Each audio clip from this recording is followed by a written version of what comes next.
नमस्कार दोस्तों। आज पूरे एक साल का करंट अफेयर्स आपको जो इम्पोर्टेंट करंट अफेयर्स हैं आपको दिया जा रहा है इस वीडियो में। 500 MCQs होगा इसमें। आपको आने वाली जो यूपी PCS प्री 2024 है और BPSC टीचर 3.0 के लिए इम्पोर्टेंट है दोस्तों। इसमें 500 लगभग MCQs दिया जाएगा। पार्ट 1, 2, 3 करके आएगा इसमें। तो आज देख लीजिए पहला वीडियो। हाल ही में तेलंगाना का मुखरा गांव किस वजह से चर्चा में था? तो पहला ये होगा, यह राज्य का पहला 100% बीमित गांव था। किस लिए चर्चा में था? यह राज्य का 100% बीमित गांव बना। ये आंसर हो जाएगा। तेलंगाना का अलीदाबाद जिले में स्थित यह गाँव राज्य का पहला 100% बीमित गाँव बना। हाल ही में साल्टन सागर में किस धातु के भंडार की खोज की गई है? हाल ही में साल्टन सागर में किस धातु के भंडार की खोज की गई है? तो लिथियम की खोज की गई है। संयुक्त राज्य अमेरिका के दक्षिण कैलिफोर्निया में स्थित साल्टन सागर में लिथियम की खोज की गई है। विश्व की पहली वैदिक घड़ी किस शहर में लगाई गई है? विश्व की पहली वैदिक घड़ी किस शहर में लगाई गई है? तो लगाई गई है उज्जैन में, याद रखिएगा। मार्च 2023 में उज्जैन में 300 वर्ष पुरानी जीवाजी वैधशाला में विश्व की पहली वैदिक घड़ी लगाई गई है। जीवाजी वैधशाला में विश्व की पहली वैदिक घड़ी लगाई गई है। हाल ही में गुजरात सरकार द्वारा किस देश में vibrate Gujarat international road show का आयोजन किया गया?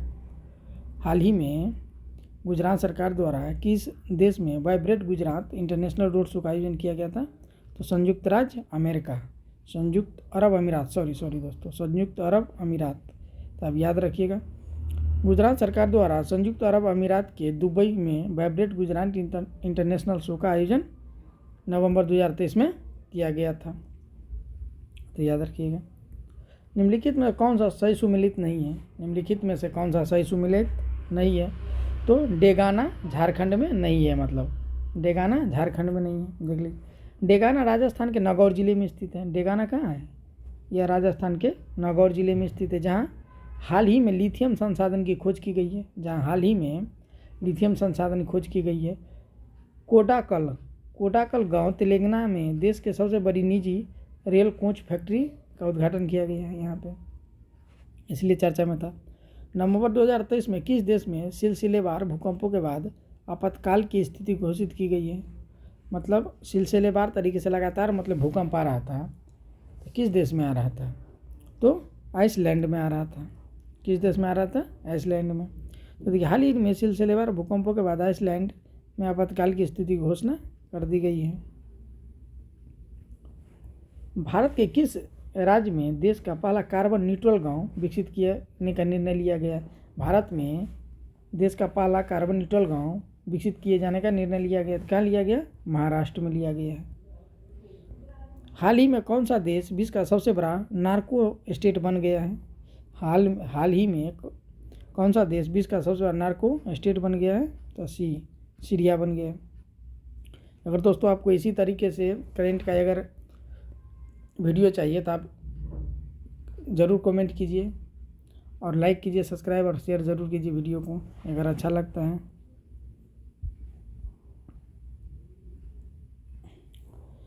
हाल ही में आवारा कुत्तों का आबादी का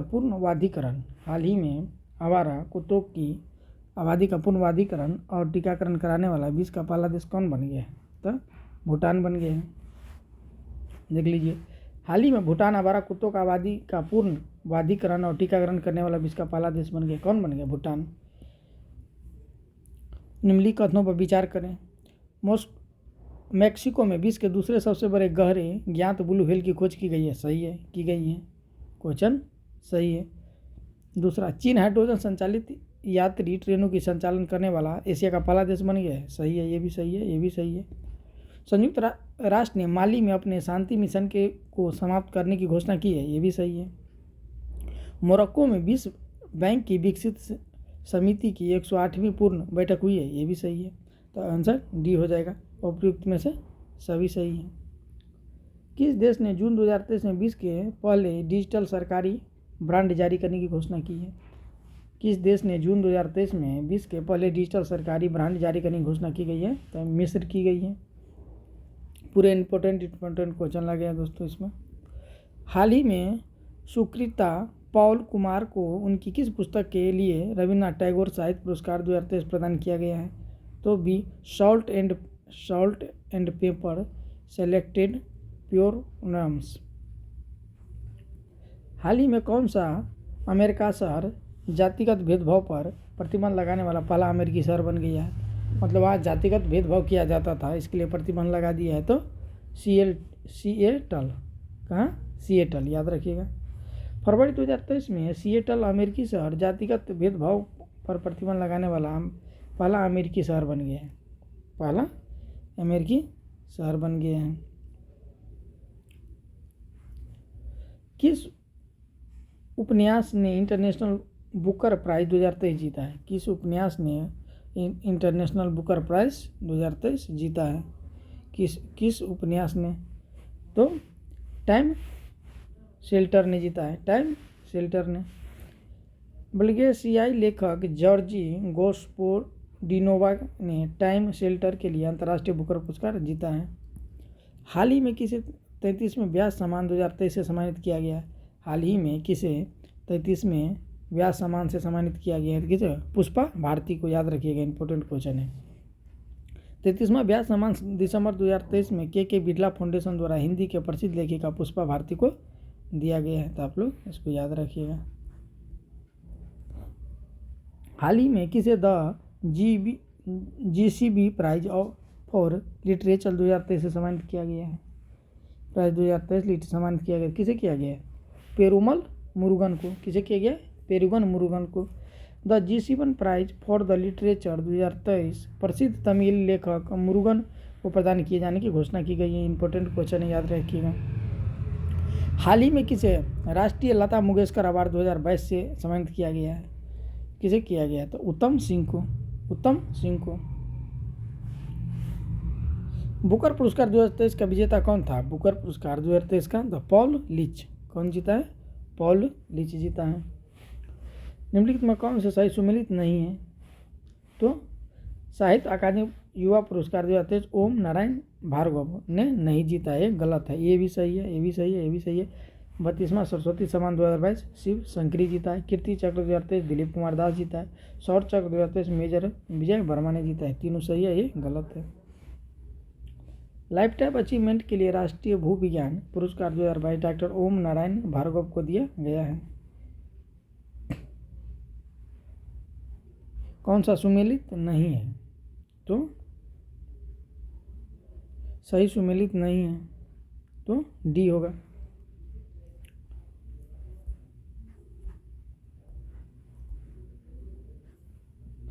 हाल ही में किसे PETA India personal of the year 2023 award 2023 सम्मानित किया गया? हाल ही में किसे PETA India person of the year 2023 से सम्मानित किया गया? तो किसे किया गया? दिया मिर्जा को, याद रखिएगा। दिया मिर्जा को। 2023 का लगभग करेंट होगा, क्योंकि 2024 में तो अभी 2 महीना बीता है। एग्जाम से 15 दिन पहले तक का करेंट पूछा जाता है, तो इसका तो जनवरी या 15 दिन फरवरी मान लीजिए। दिया मिर्जा।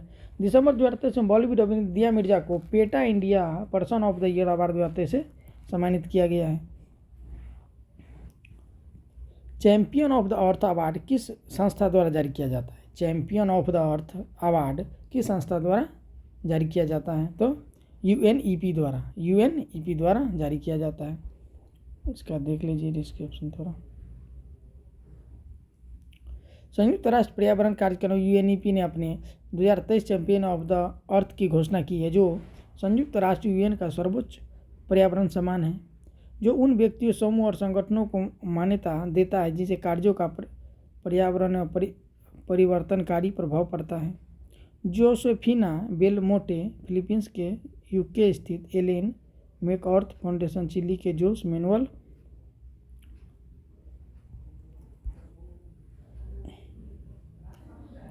हाल ही में 72वीं मिस यूनिवर्स बर्नी सेंसिस पॉल्सियोस किस देश के नागरिक हैं? किस देश की नागरिक हैं? तो यह निकारागुआ की नागरिक है, याद रखिएगा। हाल ही में 72वीं मिस यूनिवर्स बनी सेनिस पाल्सियोस। जो 72वीं मिस यूनिवर्स कौन बनी है? पाल्सियोस वो किस देश की है? निकारागुआ की रहने वाली है। 72वीं यूनिवर्स की विजेता का नाम का ऐलान हो गया। इस बार किताब का निकारागुआ की सेनी पालनियोस ने अपने नाम किया है। निम्नलिखित में कौन सा सही सुमेलित नहीं है? तो कौन सा नहीं है? दिलीप सिंह शोध पुरस्कार 2023 सुधा मूर्ति को नहीं दिया गया है, गलत है, ये भी सही है। वाइज पुरस्कार 2023 सफीना हुसैन को दिया गया, सही है। 8वां गिल का विश्व मृदा पुरस्कार रविंद्र नायडू को, सही है। अंतर्राष्ट्रीय बाल शांति पुरस्कार 2023 सोफिया टेरेस्चेनको को दिया गया, ये भी सही है। किस भारतीय को रोमन मैग्सेसे पुरस्कार 2023 सम्मानित किया गया? किस भारतीय को रोमन मैग्सेसे पुरस्कार 2023 से सम्मानित किया गया है? तो आरबी कन्नन को। आरबी कन्नन को किस क्षेत्र में दिया गया है? ये भी देख लीजिए। आरबी कन्नन 2023 की प्रतिष्ठित रेमन मैग्सेसे पुरस्कार प्रदान किया गया, याद रखिएगा, पूछ देता है क्वेश्चन, बहुत इंपॉर्टेंट है। यह उन्होंने पुरस्कार जन केंद्रित तथा गरीबों के कल्याण की देखभाल करने वाले के लिए निःशुल्क उपचार, भोजन, आवास, रोजगार की सुविधा हेतु कार्यक्रमों के माध्यम से असम में कैंसर के उपचारों में भी क्रांति लाने के प्रदान किया गया है। समझ गए किस लिए दिया गया है?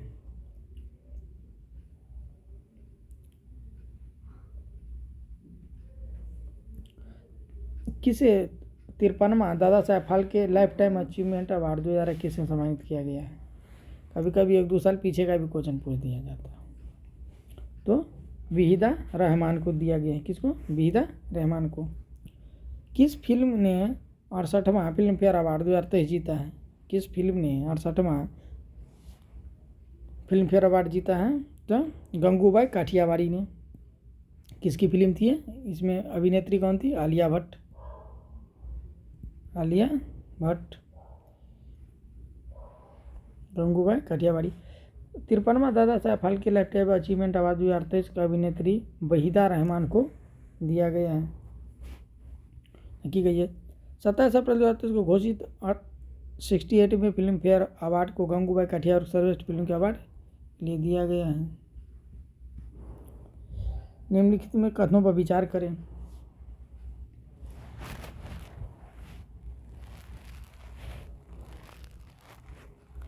CR राव को 2023 का अंतर्राष्ट्रीय सांख्यिकी पुरस्कार 2023 सम्मानित किया गया है, पहला ऑप्शन है।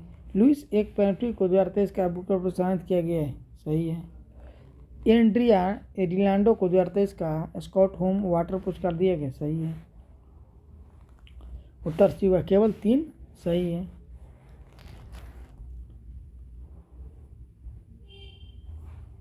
पुलिंजर पुरस्कार किस क्षेत्र में दिया जाता है? पुलिंजर पुरस्कार तो पत्रकारिता के क्षेत्र में दिया जाता है, याद रखिएगा। पुलिंजर पुरस्कार किस क्षेत्र में दिया जाता है? पत्रकारिता के क्षेत्र में दिया जाता है। इसको थोड़ा पढ़ देता हूँ। पुलिंजर पुरस्कार 2023 पत्रकारिता के क्षेत्र का सर्वोच्च पुरस्कार घोषित किया 8 मई 2023 को पत्रकारिता के में लोक सेवा एसोसिएटेड प्रेस द्वारा, breaking news reporting staff of the Los Angeles Times द्वारा, investing reporting staff of the Wall Street Journal, व्याख्यात्मक रिपोर्टिंग टेलिलीन रिडक्शन ऑफ द अटलांटिक, स्थानीय रिपोर्टिंग अन्ना गोल्फ मिसिंग ट्वीटे न्यूजीलैंड, इसी तरीके से दिया गया है।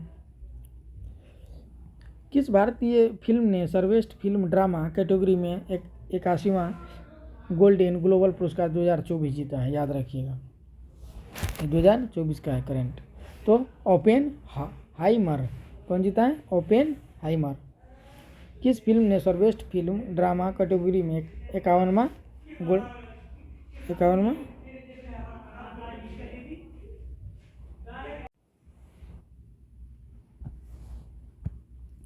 तो 81वां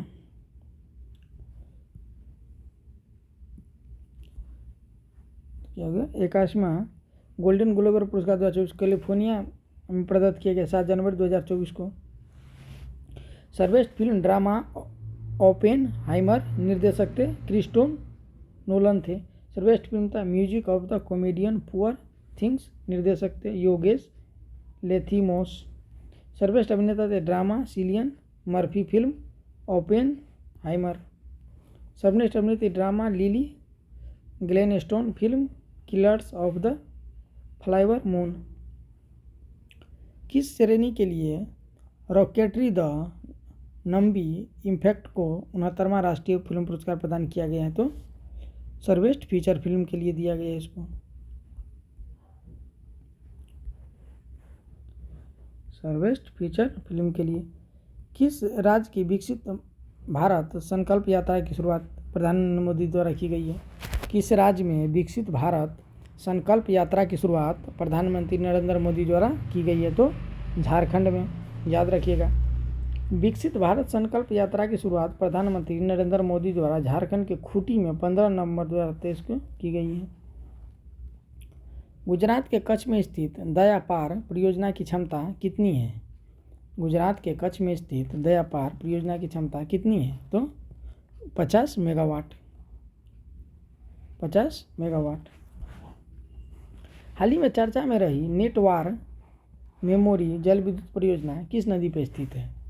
हाल ही में चर्चा में रही नेटवार मोरी, याद रखिएगा, अच्छा क्वेश्चन है। जल विद्युत परियोजना किस नदी पर स्थित है? तो टोस नदी पर स्थित है। नेटवार मोरी जल विद्युत परियोजना उत्तराखंड के उत्तरकाशी जिले में यमुना की सहायक नदी टोस नदी पर स्थित है, याद रखिएगा। 36। हाल ही में खबरों में रही जमरानी बांध बहुउद्देशीय परियोजना किस राज्य की सिंचाई परियोजना है? हाल ही में खबरों में रही जमरानी बांध बहुउद्देशीय परियोजना किस राज्य की सिंचाई परियोजना है? तो उत्तराखंड की है। क्या किया? उत्तराखंड की है। आर्थिक मामलों के मंत्रिमंडलीय समिति द्वारा प्रधानमंत्री कृषि सिंचाई योजना त्वरित सिंचाई लाभ कार्यक्रम PMKY के तहत उत्तराखंड की इस परियोजना को शामिल करने हेतु मंजूरी 25 अक्टूबर 2023 को दी गई है। इस परियोजना के अंतर्गत नैनीताल जिले में रामगंगा नदी की सहायक नदी गोला नदी पर जमरानी गांव के पास एक बांध का निर्माण किया जाएगा। PM किसान भंडार प्रोत्साहन योजना का मुख्य उद्देश्य क्या है? PM किसान भंडारण प्रोत्साहन योजना का मुख्य उद्देश्य क्या है? तो किसानों को 3 माह तक उपज भंडारण प्रदान करना। किसानों को 3 माह तक उपज भंडारण प्रदान करना। इस योजना के तहत कम जोत वाले किसान अपनी उपज को लंबे समय तक भंडारित कर सकेंगे, पहली बात। दूसरी बात है कि वहीं मंडियों में व्यापारियों का एकाधिकार भी टूटेगा और किसान अपने उत्पादन को उचित रेट पर बेच पाएंगे। इन्हें खेती में अच्छा मुनाफा होगा। किस वर्ष प्रधानमंत्री मुद्रा योजना की शुरुआत की गई थी? पूछ देता है क्वेश्चन, याद रखिएगा। 2015 में। किस वर्ष प्रधानमंत्री मुद्रा योजना की शुरुआत की गई थी? 2015 में। 8 अप्रैल 2015 को प्रधानमंत्री मुद्रा योजना की शुरुआत की गई है। प्रोजेक्ट उद्धव संबंधित है? प्रोजेक्ट उद्धव संबंधित है? किससे संबंधित है? भारतीय सेना से। प्रोजेक्ट उद्धव किससे संबंधित है? तो भारतीय सेना से। प्रोजेक्ट उद्धव भारतीय सेना की एक पहल है। यह पहल प्राचीन भारतीय ग्रंथों से प्राप्त शासन कला, राजनीतिक सोच और प्रणालियों से संबंधित है। भारत की गहन और विकसित खोज पर केंद्रित यह परियोजना ऐतिहासिक और समकालीन को जोड़ने का प्रयास करती है। हाल ही में प्रधानमंत्री उज्ज्वल योजना को किस वर्ष तक बढ़ा दिया गया है? हाल ही में प्रधानमंत्री उज्ज्वल योजना को किस वर्ष तक बढ़ा दिया गया है? तो 2025 से 26। याद रखिएगा, बहुत इंपॉर्टेंट क्वेश्चन है, इसको याद ही रखिएगा, पूछ सकता है। केंद्रीय मंत्रिमंडल द्वारा इस योजना का वर्ष 2023 से 24, 25 से 26 तक विस्तारित करने को मंजूरी मिल गई है। हाल ही में उत्तर प्रदेश के मुख्यमंत्री द्वारा मिशन शक्ति के 4थे अभियान की शुरुआत की गई। इस मिशन की थीम क्या है? हाल ही में उत्तर प्रदेश के मुख्यमंत्री द्वारा मिशन शक्ति के 4थे अभियान की शुरुआत की गई। इस मिशन की थीम क्या था? तो सुरक्षा, सम्मान और स्वावलंबन। क्या था? सुरक्षा, सम्मान और स्वावलंबन। इस मिशन की थीम था सुरक्षा, सम्मान और स्वावलंबन। किस कंपनी द्वारा भारत की पहली अंतर्राष्ट्रीय बिजली परियोजना की शुरुआत की गई है? किस कंपनी द्वारा भारत की पहली अंतर्राष्ट्रीय बिजली परियोजना की शुरुआत की गई है? तो अंडानी द्वारा। याद रखिएगा, अंडानी समूह द्वारा बांग्लादेश के बिजली बिजली की आपूर्ति शुरू करने हेतु झारखंड के गोड्डा में इस परियोजना की शुरुआत करने की घोषणा की गई है। इंपॉर्टेंट क्वेश्चन है। भारत की सबसे बड़ी पंप भंडारण परियोजना किस राज्य में शुरुआत की गई है? भारत की सबसे बड़ी पंप भंडारण परियोजना किस राज्य में शुरू की गई है? तो मध्य प्रदेश में की गई है। याद रखिएगा, भारत की सबसे बड़ी पंप भंडारण परियोजना किस राज्य में शुरू की गई है? तो मध्य प्रदेश में। एनटीपीसी द्वारा किस स्थान में रूफटॉप और फोटो वोल्टिक परियोजना की शुरुआत की गई है? एनटीपीसी द्वारा किस स्थान में रूफटॉप और फोटोवोल्टिक परियोजना की शुरुआत की गई है? तो आईआईटी जोधपुर में की गई है। याद रखिएगा। भारत की सबसे बड़ी पंप भंडारण परियोजना मध्य प्रदेश के नीमच जिले के रामपुरा तहसील में स्थित खेमला गांव में की गई है।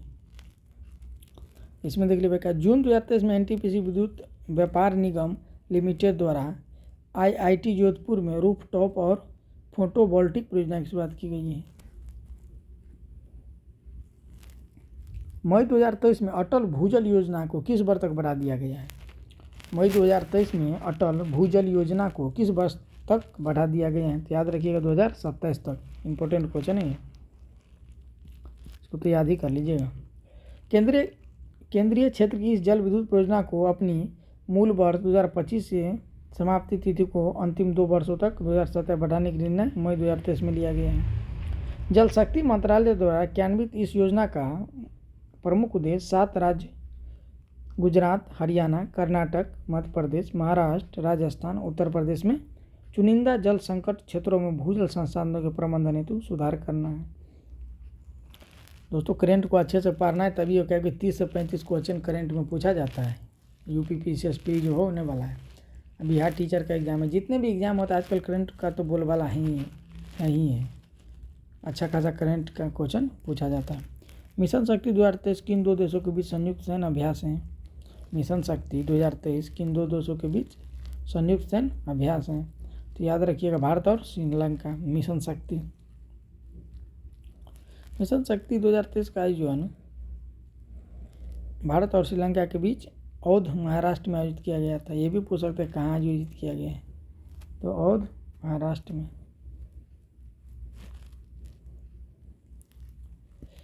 अभ्यास संप्रीति 2023 निम्नलिखित में कथनों से विचार करें। अभ्यास संप्रीति 2023 पर विचार करें तो क्या है? इसका आयोजन हाल ही में भारत और बांग्लादेश के बीच हुआ है। जी है, सही बात है। इस वर्ष यह सैन्य अभ्यास 11वां संस्करण था। जी सही बात। तो क्या होगा? सी हो जाएगा। देख लीजिए, भारत और बांग्लादेश के बीच संयुक्त सैन्य अभ्यास 11वां संस्करण उमरोई मेघालय में आयोजित की गई है। हाल ही में किस संस्थान द्वारा स्टार्ट कार्यक्रम की शुरुआत की गई है? हाल ही में किस संस्था द्वारा स्टार्ट कार्यक्रम की शुरुआत की गई है? तो इसरो द्वारा। भारतीय अंतरिक्ष अनुसंधान संगठन इसरो के द्वारा भौतिक विज्ञान और भौतिक विज्ञान प्रौद्योगिकी के स्नातकोत्तर और अंतिम वर्ष के छात्रों के लिए एक नए प्रारंभिक स्तर के ऑनलाइन प्रशिक्षण कार्यक्रम की शुरुआत 2023 को की गई है। स्टार्ट का पूर्ण रूप space science and technology awareness training, मतलब जो अंतिम वर्ष के छात्र होंगे ग्रेजुएशन के स्नातकोत्तर के, तो उसको एक ट्रेनिंग दिया जाएगा जिसका है space science and technology awareness, जागरूक करना और ट्रेनिंग दिया जाएगा।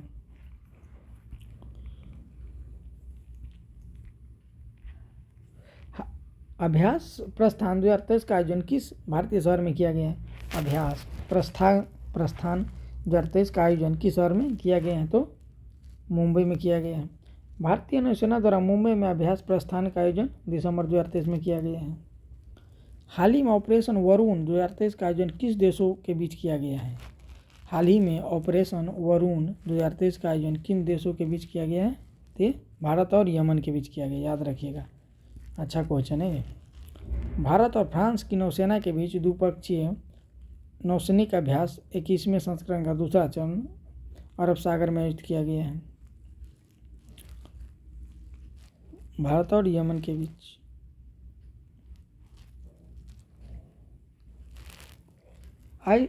आइस इंडेक्स 2023 में 5वें संस्करण का आयोजन अगस्त 2023 में सिडनी में किया गया। इसमें से नौसेना जहाज ने प्रतिनिधित्व किया है। कौन सा नौसेना जहाज ने प्रतिनिधित्व किया है? तो INSA कोलकाता ने प्रतिनिधित्व किया है इसमें। हाल ही में संसद सुरक्षा उल्लंघन दुर्घटना, दोस्तों ये भी इम्पोर्टेंट क्वेश्चन है। जो अभी संसद में जो घटना घट गई थी, एक लड़के जो कूद के हंगामा कर दिया था, उसमें हाल ही में संसद सुरक्षा उल्लंघन घटना की जांच हेतु गठित समिति के अध्यक्ष कौन है? एकदम इम्पोर्टेंट क्वेश्चन है, एकदम याद रखिएगा, एकदम पूछ देगा, ठीक ना। तो अनीश दयाल सिंह है। अनीश दयाल सिंह कौन है? अनीश दयाल सिंह तो केंद्रीय गृह मंत्रालय MHA ने दिसंबर 2023 में लोकसभा की सुरक्षा की जांच के लिए केंद्रीय रिजर्व पुलिस बल central reserve police force CRPF के महानिदेशक अनीश दयाल सिंह की अध्यक्षता में एक कमेटी गठित किया गया। तो देखिए क्वेश्चन को ऐसे भी घुमा सकता है कि अनीश दयाल सिंह जो है वो तो अध्यक्ष ही है, लेकिन वो कहाँ से है? तो central reserve police force CRPF के महानिदेशक है। तो ये भी पूछ सकता है कि अनीश दयाल सिंह कौन है, क्या है, किस पद पे हैं? तो CRPF के महानिदेशक हैं। तो क्वेश्चन ऐसे भी बना सकता है। ऑपरेशन मर्यादा किस राज्य की पुलिस द्वारा चलाया गया है? ऑपरेशन मर्यादा किस राज्य की पुलिस द्वारा चलाया गया? अच्छा क्वेश्चन है, उत्तराखंड के पुलिस द्वारा। उत्तराखंड के तीर्थ एवं पर्यटक स्थलों पर स्वच्छता बनाए रखने के लिए उत्तराखंड पुलिस द्वारा ऑपरेशन मर्यादा नाम से एक विशेष अभियान चलाया गया है। एक राष्ट्र एक चुनाव संभावना तलाशने हेतु समिति में कौन कौन से सदस्य शामिल हैं? कौन कौन से सदस्य शामिल है? ये सब शामिल है दोस्तों, ये 4 गो, ये चारों शामिल हैं। अब देख लीजिए, NK सिंह, गुलाम नबी आज़ाद, अमित शाह, अधीर रंजन, ये 4 लोग शामिल है, याद रखिएगा। ये ओम बिरला इसमें शामिल नहीं है। तो पूछ सकता है क्वेश्चन, ये भी अच्छा क्वेश्चन है। देखिए इसके पढ़ देता हूँ थोड़ा डिस्क्रिप्शन। एक राष्ट्र एक चुनाव की संभावना तलाशने हेतु केंद्र सरकार द्वारा समिति गठित दिसंबर 2023 में की गई थी। पूर्व राष्ट्रपति रामनाथ कोविंद ने इस 8 सदस्यीय समिति के अध्यक्ष हैं। अध्यक्ष कौन है? रामनाथ कोविंद है, ये भी याद रखिएगा। कौन है? रामनाथ कोविंद है। समिति के अन्य सदस्यों में शामिल है, पहला देखिए केंद्रीय गृह एवं सहकारिता मंत्री अमित शाह, दूसरा कांग्रेस के नेता अधीर रंजन चौधरी, तीसरा राज्यसभा में पूर्व नेता विपक्ष गुलाम नबी आज़ाद, 15वें वित्त आयोग के अध्यक्ष NK सिंह, लोकसभा के पूर्व महासचिव डॉक्टर सुभाष कश्यप, उच्चतम न्यायालय के वरिष्ठ अधिवक्ता हरीश साल्वे और पूर्व मुख्य सहकारिता आयुक्त संजय कोठारी। तो याद रखिएगा इतने लोग शामिल थे। बहुत इंपॉर्टेंट क्वेश्चन है, इसको VVA में रखिएगा। हिंसाग्रस्त, सोचिए क्या ही रहा, हिंसाग्रस्त सूडान में से भारतीय नागरिक को निकालने के लिए भारत सरकार द्वारा कौन सा ऑपरेशन चलाया गया था? तो ऑपरेशन कावेरी चला गया था। ये तो बहुत ऑपरेशन कावेरी सूडान में फंसे भारतीय नागरिक को निकालने के लिए केंद्र सरकार द्वारा चलाया गया था। ये हाल ही में किसकी अध्यक्षता में NCERT पाठ्यक्रमों के संशोधन हेतु पैनल का गठन किया गया है? पैनल का गठन किया गया है हाल ही में, तो किया गया है। तो महेश चंद्र पंत के अध्यक्षता में किया गया है, याद रखिएगा।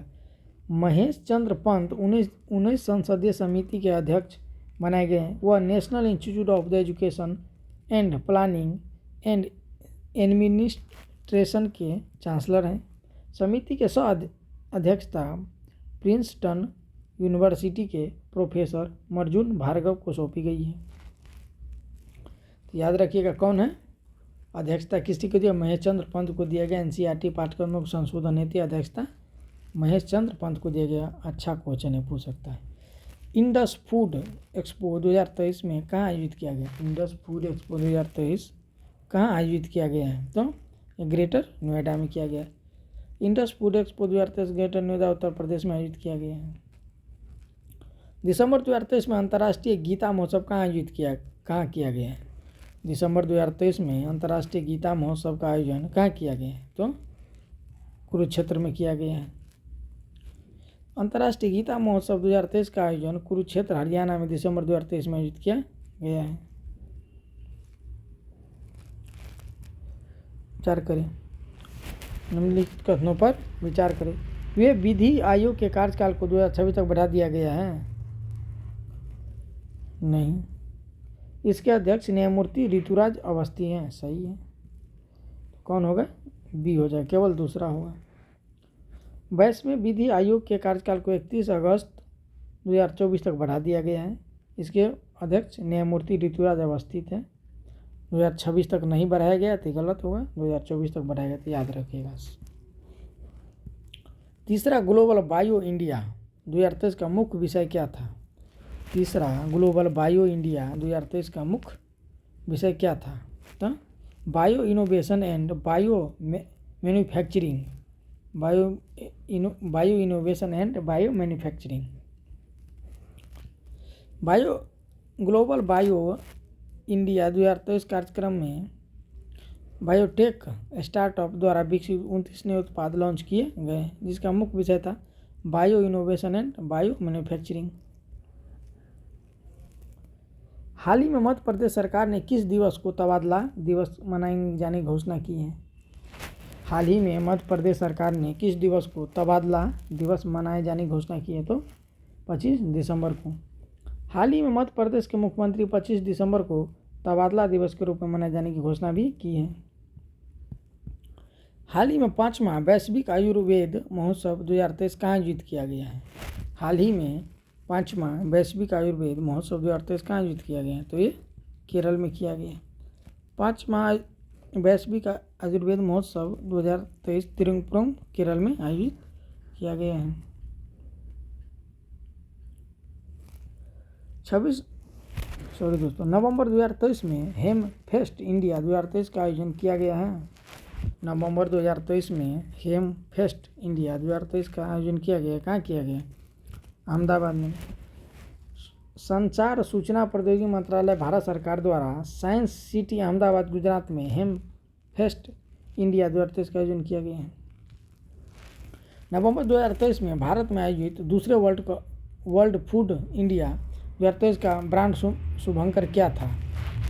नवंबर 2023 में भारत में आयोजित दूसरे वर्ल्ड फूड इंडिया 2023 का ब्रांड शुभंकर क्या था? तो मिल इंड था। दूसरा World Food India 2023 Bharat Mandapam Pragati Maidan Nai Delhi में किया गया था। 3 से 5 नवंबर 2023 को किया गया था। मुख्य विषय था समृद्धि के लिए प्रसंस्करण था। भागीदार देश नीदरलैंड्स था। फोकस देश जापान था। ब्रांड शुभंकर मिल इंड था। याद रखिएगा, इंपॉर्टेंट क्वेश्चन है भी।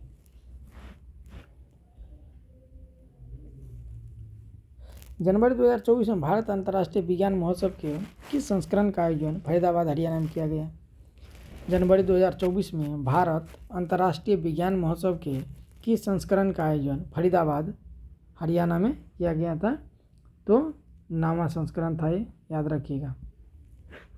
नामा भारतीय अंतर्राष्ट्रीय विज्ञान महोत्सव 2023 फरीदाबाद हरियाणा में आयोजित किया गया था।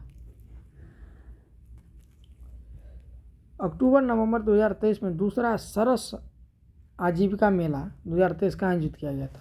दूसरा सरस आजीविका मेला कहाँ आयोजित किया गया था? ये गुरुग्राम में किया गया था। अक्टूबर नवंबर 2023 में दूसरा सरस आजीविका मेला 2023 गुरुग्राम हरियाणा में आयोजित किया गया था। G20 मानक संवाद 2023 का मुख्य विषय क्या था? G20 मानक संवाद 2023 का मुख्य विषय क्या था? तो शून्य दोष शून्य प्रभाव।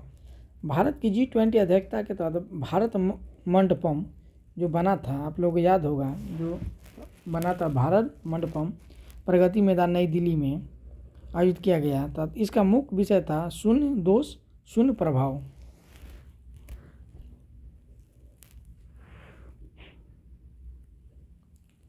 हाल ही में 6वीं अंतर्राष्ट्रीय चावल कांग्रेस 2023 का आयोजन कहाँ किया गया था? हाल ही में 6वीं अंतर्राष्ट्रीय चावल कांग्रेस 2023 का आयोजन कहाँ किया गया था? तो फिलीपींस में किया गया था। 6वीं अंतर्राष्ट्रीय चावल कांग्रेस 2023 का आयोजन मनीला फिलीपींस अक्टूबर 2023 में किया गया था। सातवीं इंडिया ग्लोबल कांग्रेस 2023 का मुख्य विषय क्या था? सातवीं इंडिया ग्लोबल मोबाइल।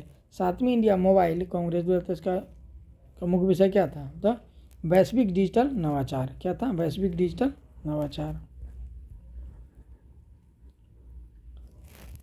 42वां भारत अंतर्राष्ट्रीय व्यापार मेला 2023 का मुख्य विषय क्या था? 42वां भारत अंतर्राष्ट्रीय व्यापार मेला 2023 का मुख्य विषय क्या था? तो वसुधैव कुटुंबकम यूनाइटेड बाय ट्रेड।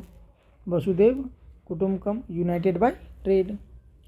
42वां भारतीय अंतर्राष्ट्रीय व्यापार मेला 2023 का आयोजन नई दिल्ली में किया गया। इसका विषय वसुधैव कुटुंबकम यूनाइटेड बाय ट्रेड। 31वें नई दिल्ली विश्व पुस्तक मेला 2023 का अतिथि देश कौन था? 31वें नई दिल्ली विश्व पुस्तक मेला 2023 का अतिथि देश कौन सा था? तभी फ्रांस था। 31वां नई दिल्ली विश्व पुस्तक मेला 2023 अंतर्राष्ट्रीय बुक ट्रस्ट (NBT) शिक्षा मंत्रालय भारत सरकार द्वारा ITPO के सहयोग से प्रगति मैदान नई दिल्ली में 25 फरवरी से 5 मार्च तक आयोजित किया गया था। कब किया गया था? 25 फरवरी से 5 मार्च तक आयोजित किया था। थीम क्या था? आज़ादी का अमृत महोत्सव। अतिथि देश थे guest of the honour country France था।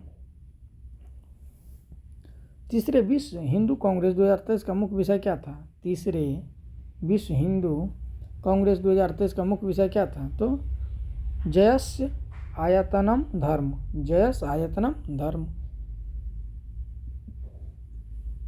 तीसरे विश्व हिंदू कांग्रेस 2023 का आयोजन बैंकॉक थाईलैंड में नवंबर 2023 में किया गया। मुख्य जयसम आयतनम धर्म। 12वीं विश्व हिंदी सम्मेलन 2023 का आयोजन कहाँ किया गया? 12वीं विश्व हिंदी सम्मेलन 2023 का आयोजन कहाँ किया गया था? तो फिजी में किया गया था। विदेश मंत्रालय भारत सरकार द्वारा फिजी सरकार के सहयोग से दोनाराव आइलैंड इन्वेस्टमेंट सेंटर नादी फिजी में आयोजित 15 सितंबर 2023 को किया गया था। संयुक्त सत्र के मुख्य विषय हिंदी पारंपरिक ज्ञान से कृत्रिम मेधा तक। 22वीं वर्ल्ड रिन्यूएबल एनर्जी कांग्रेस 2023 का आयोजन कहाँ किया गया था? तो मलेशिया में। इसका आयोजन कुआलालंपुर मलेशिया में जुलाई 2023 में किया गया था। अंतर्राष्ट्रीय सार्वभौमिक स्वास्थ्य कवरेज दिवस कब मनाया गया? अंतर्राष्ट्रीय सार्वभौमिक स्वास्थ्य कवरेज दिवस कब मनाया जाता है? तो 12 दिसंबर को मनाया जाता है। कब मनाया जाता है? 12 दिसंबर को मनाया। सार्वभौमिक स्वास्थ्य कवरेज दिवस UNHC दिसंबर 12 दिसंबर को मनाया जाता है। भारत सरकार ने किस संस्था के साथ उत्तराखंड के जलवायु अनुकूल विद्युत प्रणाली परियोजना हेतु समझौता किया है? किसके साथ किया है? तो एशियाई विकास बैंक के साथ किया है। किसके साथ? एशियाई विकास बैंक के साथ। एशिया के पहले क्षेत्रीय सेंटर फॉर स्पीशीज सर्वाइवल कदमों पर विचार कीजिए। दोनों का इस केंद्र की स्थापना भारत की जाएगी, भारत में की जाएगी। यह विश्व का 10वां केंद्र होगा। हाल ही में कौन सी कंपनी भारत में रक्षा परियोजना में 100% प्रत्यक्ष विदेशी निवेश हासिल करने वाली पहली विदेशी कंपनी बनी है? कौन बनी है? साओ बनी है। स्वीडन की यह कंपनी भारत की रक्षा परियोजनाओं में 100% प्रत्यक्ष विदेशी निवेश FDI हासिल करने वाली पहली विदेशी कंपनी बनी नवंबर 2023 में। दिसंबर 2023 में केंद्रीय रक्षा मंत्रालय द्वारा भारतीय सेना के लिए 10 वर्षों की अवधि हेतु इलेक्ट्रॉनिक फ्यूज की खरीद के लिए किस कंपनी के साथ अनुबंध पत्र पर हस्ताक्षर किए हैं? तो भारत इलेक्ट्रॉनिक लिमिटेड के से किया है। दिसंबर 2023 में केंद्रीय रक्षा मंत्रालय द्वारा भारत सेना के लिए 10 वर्षों की अवधि हेतु इलेक्ट्रॉनिक फ्यूज की खरीद के लिए किस कंपनी के साथ अनुबंध पत्र पर हस्ताक्षर किए हैं? तो याद रखिएगा, अच्छा क्वेश्चन है। तो भारत इलेक्ट्रॉनिक लिमिटेड के साथ किया है। केंद्रीय रक्षा मंत्रालय द्वारा भारत के सैनिक के लिए 10 वर्षों की अवधि के लिए भारत इलेक्ट्रॉनिक फ्यूज की खरीद के लिए Bharat electronic limited BEL Pune company के साथ एक ऐतिहासिक अनुबंध पत्र पर हस्ताक्षर किया गया है। भारतीय रिजर्व बैंक द्वारा शुरुआत की गई अकाउंट एग्रीगेटर फ्रेमवर्क के तहत वित्तीय सूचना प्रदाता FIP के रूप में सक्रिय होने वाला पहला बैंक बना है। कौन बना है? इंडसइंड बैंक। हाल ही में चर्चा में रहा सर्वर बैंक किस देश से संबंधित है? सर्वर बैंक तो रूस से संबंधित है। क्यों चर्चा में? स्वर बैंक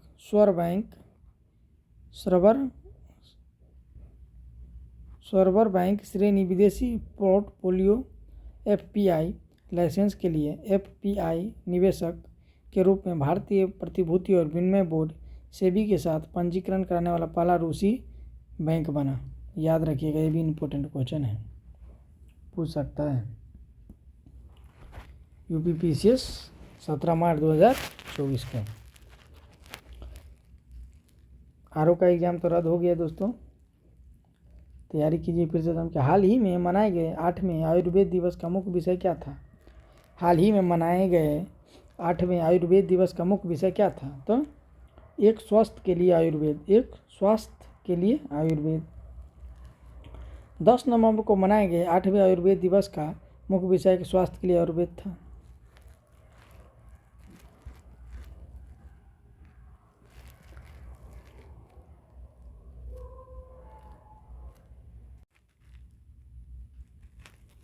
हाल ही में फोर्ब्स द्वारा जारी विश्व के सर्वश्रेष्ठ नियोक्ता 2023 की सूची में शामिल होने वाला सर्वाधिक क्षेत्र का एकमात्र भारतीय लोक उपक्रम कौन सा रहा है? तो NTPC लिमिटेड। हाल ही में कौन सा बैंक विश्व का 7वां सबसे बड़ा ऋणदाता बैंक बना? हाल ही में कौन सा बैंक विश्व का 7वां सबसे बड़ा ऋणदाता बैंक बना है? कौन सा बना है? तो इंडस बैंक बना है। सबसे बड़ा ऋणदाता बैंक कौन बना है? इंडस बैंक बना है। भारत की कौन सी एजेंसी हाल ही में इंटरपोल ग्लोबल अकादमी नेटवर्क की 10वीं सदस्य के रूप में शामिल हुआ है? तो SBI। याद रखिएगा, भारत की कौन सी एजेंसी हाल ही में इंटरपोल ग्लोबल अकादमी नेटवर्क में 10वीं सदस्य के रूप में शामिल हुआ? तो SBI। CBI सॉरी दोस्तों, CBI हाल ही में इंटरपोल ग्लोबल अकादमी नेटवर्क की 10वीं सदस्य के रूप में शामिल हुआ है।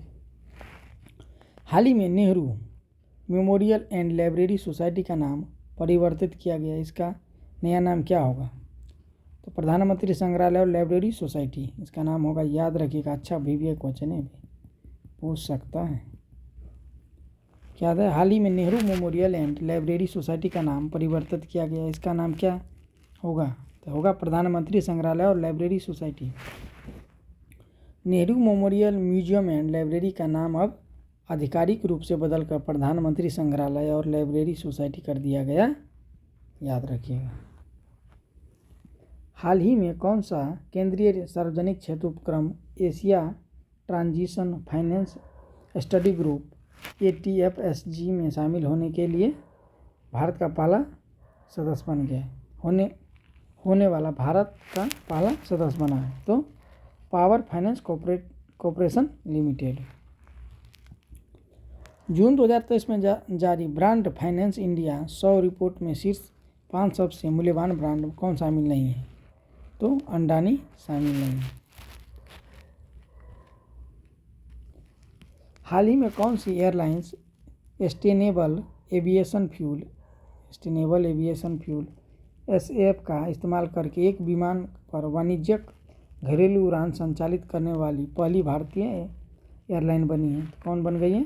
एयर विस्तारा। याद रखिएगा, air Vistara airlines sustainable aviation fuel SAF का इस्तेमाल करके एक विमान पर वाणिज्यिक घरेलू उड़ान संचालित करने वाली पहली भारतीय एयरलाइंस बन गई है मई 2023 में।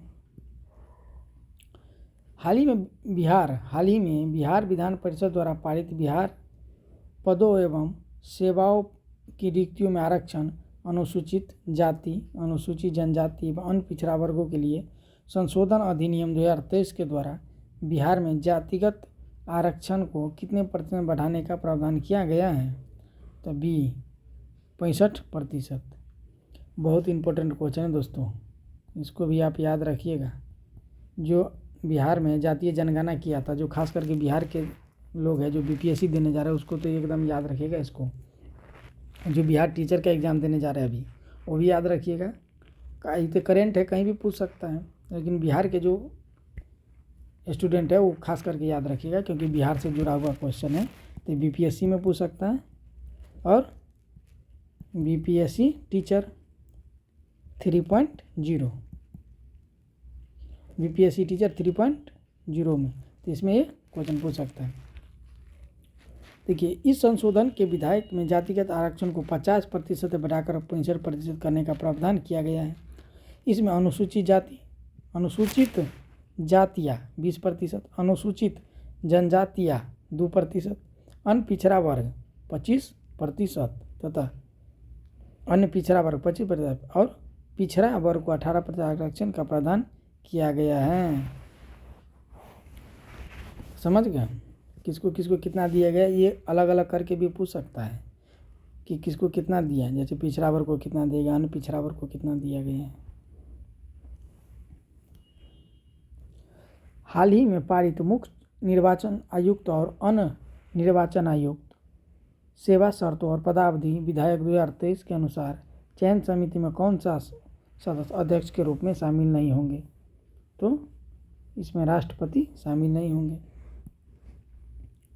सुमेलित करें इसमें। राष्ट्रीय गणित दिवस कब मनाया जाता है? हाँ, तो ये होगा 22 दिसंबर को मनाया जाता है। कब मनाया जाता है? 22 दिसंबर को। और अंतर्राष्ट्रीय प्रवासी दिवस 18 दिसंबर को मनाया जाता है। विजय दिवस कब मनाया जाता है? विजय दिवस 16 दिसंबर को मनाया जाता है। और मानव अधिकार दिवस 4 तो कौन पहला हो जाएगा? विश्व मृदा दिवस 2023 का मुख्य विषय क्या था? विश्व मृदा दिवस 2023 का मुख्य विषय क्या था? तो मिट्टी और पानी जीवन स्रोत। याद रखिएगा, मिट्टी, पानी और जीवन स्रोत। संयुक्त राष्ट्र यूएन के अनुसार विश्व मृदा दिवस 2023 का विषय है मिट्टी और पानी जीवन एक स्रोत। विश्व पृथ्वी दिवस किस माह में मनाया जाता है? विश्व पृथ्वी दिवस किस माह में मनाया जाता है? तो अप्रैल में। निम्नलिखित में से सही सुमेलित करें। निम्नलिखित में से सही सुमेलित करें। अंतर्राष्ट्रीय दास उन्मूलन 2 दिसंबर, विश्व एड्स दिवस 1 दिसंबर, विश्व बाल दिवस 14 नवंबर। उपयुक्त में से कितने सही सुमेलित हैं? तो आंसर सी हो जाएगा, केवल 3 सही हैं। नए भारत का सामवेद के लेखक हैं? नए भारत का सामवेद के लेखक कौन है? तो ये नरेंद्र मोदी है। नए भारत का सामवेद के लेखक याद रखिएगा, ये भी अच्छा क्वेश्चन है। भारत के पूर्व राष्ट्रपति रामनाथ कोविंद ने 7 दिसंबर 2023 को नई दिल्ली में नए भारत का सामवेद पुस्तक के विमोचन किया। इस पुस्तक में भारतीय संविधान पर प्रधानमंत्री नरेंद्र मोदी के भाषण का संकलन किया गया है। अच्छा क्वेश्चन है। अंतर्राष्ट्रीय शांति दिवस कब मनाया जाता है? तभी 21 दिसंबर को। 24 दिसंबर को विश्व नदी दिवस, 21 दिसंबर को अंतर्राष्ट्रीय शांति दिवस, 27 दिसंबर को विश्व पर्यटक दिवस, 15 सितंबर को अंतर्राष्ट्रीय लोकतंत्र दिवस। वेलकम टू पैराडाइज पुस्तक के लेखक कौन है? तो ट्विंकल खन्ना है। ट्विंकल खन्ना कौन है? वेलकम टू पैराडाइज की पुस्तक ट्विंकल खन्ना। हाल ही में प्रसिद्ध लेखिका ट्विंकल खन्ना ने अपनी 4थी पुस्तक वेलकम टू पैराडाइज लॉन्च की है। विश्व पर्यावरण दिवस 2023 की थीम क्या थी? विश्व पर्यावरण दिवस 2023 की थीम क्या थी? तो प्लास्टिक प्रदूषण के उपाय। प्लास्टिक प्रदूषण के उपाय। 5 जून 2023 को मनाया गया विश्व पर्यावरण दिवस 2023 का मुख्य विषय प्लास्टिक प्रदूषण के उपाय। प्रत्येक वर्ष 2 फरवरी को कौन सा दिवस मनाया जाता है? प्रत्येक वर्ष 2 फरवरी को कौन सा दिवस मनाया जाता है? तो विश्व आर्द्रभूमि दिवस मनाया जाता है। विश्व आर्द्रभूमि दिवस मनाया जाता है। दोस्तों, आप लोग इसी तरह अगर वीडियो चाहिए करंट का, हिस्ट्री, ज्योग्राफी, पॉलिटी, इकोनॉमी का, तो आप कमेंट करें किस टॉपिक पे वीडियो चाहिए, उसके लिए भी कमेंट करें। दोस्तों, वीडियो अगर अच्छा लगता है सब्सक्राइब करें, ताकि मैं वीडियो डालूँ तो आपको सबसे पहले नोटिफिकेशन पहुँचे। आज का अंतिम क्वेश्चन है या 100वां क्वेश्चन है, इसी तरीके से आपको पहला दूसरा तीसरा करके ऐसे आएगा। आज का लास्ट क्वेश्चन है, निम्नलिखित में से किसे जमुनालाल बजाज पुरस्कार दत्तों से सम्मानित किया गया है? तो राह नाभा कुमार को भी, राम लक्ष्मी दत्ता को भी, सुधा वर्गीज को भी, रेजी जॉर्ज को भी, मतलब डी आंसर हो जाएगा। तो दोस्तों आज के लिए इतना ही। अगर वीडियो आप लोगों को अच्छा लगे तो प्लीज़ लाइक सब्सक्राइब और शेयर ज़रूर कीजिएगा।